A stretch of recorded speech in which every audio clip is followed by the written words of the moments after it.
Hi ඔයාලත් කැමතිද මේ වගේ ලස්සන ටියුලිප් මල් පකුරක් හදාගන්න? එන්න මං කියලා දෙන්න. අපිට ඕනි මෙන්න මේ වගේ කඩදාසි කොටු දෙකකුයි කඩදාසි තීරු දෙකකුයි විතරයි.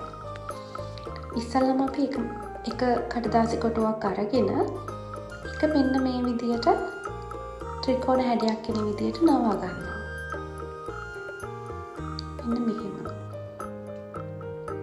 දැන් ඒ නමාගත්තු එකේ අපිට ඕනේ හරි මැද කොතනද කියලා දැනගන්න. ඒකට පොඩ්ඩක් නැවත දෙකට නමා ගන්නවා. මුණුමුණින්ම නමන්න නැහැ. අපිට ඕනේ ඒකේ මැද කොතනද කියලා බලා ගන්න විතරයි. එහෙම නමලා අන්න ඒ විදියට නැවත නමා ගන්නවා.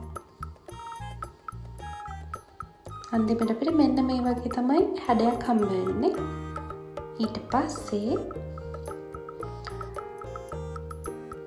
හොඳට එක මතයක හිටින විදියට නමාගෙන මම නැවත පෙන්නනවා මේ මෙතන. ඔන්න ඔය ආකාරයට අපි මල් පෙත්ත ඇඳ ගන්නවා. අඳින්න නැතුව කපන්නත් පුළුවන්. මෙතන එච්චර පැහැදිලිව පේන්නේ නැහැ. නමුත් මම කපද්දී ඔයගොල්ලන්ට පේනවා මොකක්ද හැඩේ කියලා.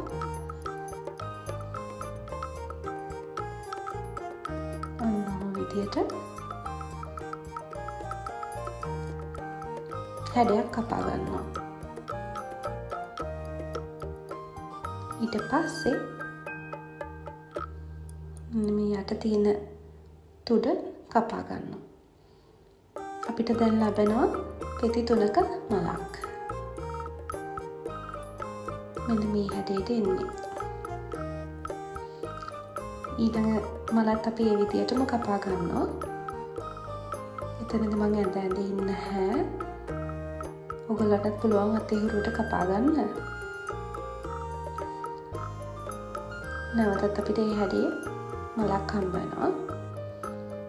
ඊළඟට අපි කරන්නේ මේ පෙති ටික පොඩක් දිග අරගෙන මේක රෝල් කරගන්නවා. ඒකට ඔයාලට මම මෙතන පෑන් බටයක් පාවිච්චි කරන්නේ. ඒ වගේ මොකක් හරි පාවිච්චි කරලා දැන් කතුරු තුඩෙන් හරි පෙති ටික නමා ගන්නවා ඇතුල් පැත්තට. මල් දෙකේම අපි මේ විදියට නමා ගන්නවා. හරිම ලේසි.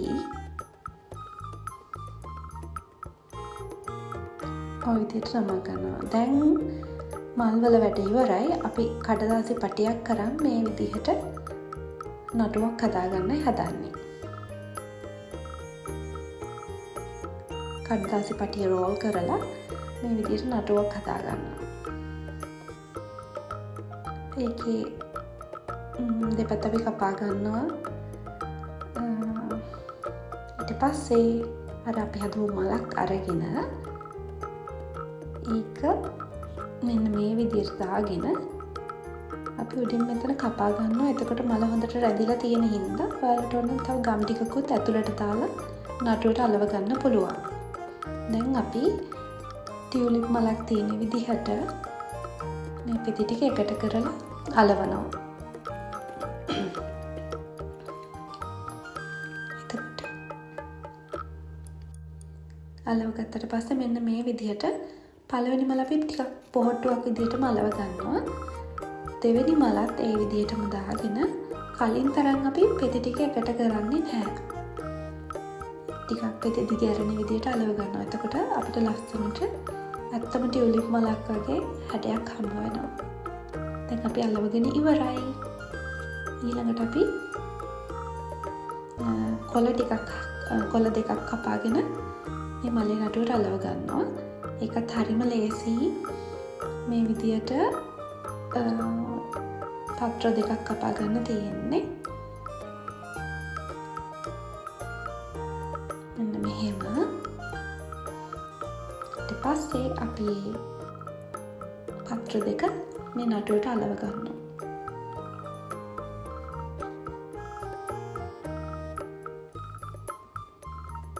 මෙන්න මේ විදියට. අනිත් පැත්තට ඒ විදියට මලව ගන්නවා. ඕගොල්ලෝ ළඟ තියෙන ඕනම කඩදාසියකින් මේක හදලා බලන්න පුළුවන්. මේ තියෙන මං හදපු ටියුලිප් මල්. ළඟ තියෙන ඕනම කඩදාසියකින් හදලා බලන්න. ඊට පස්සේ පාට කඩදාසියක් අරන් හදලා බලන්න. මෙන්න මේ විදියට ලේසියෙන්ම ටියුලිප් මල් පොකුරක් ඕගොල්ලන්ටත් හදාගන්න පුළුවන්. සුබ දවසක්.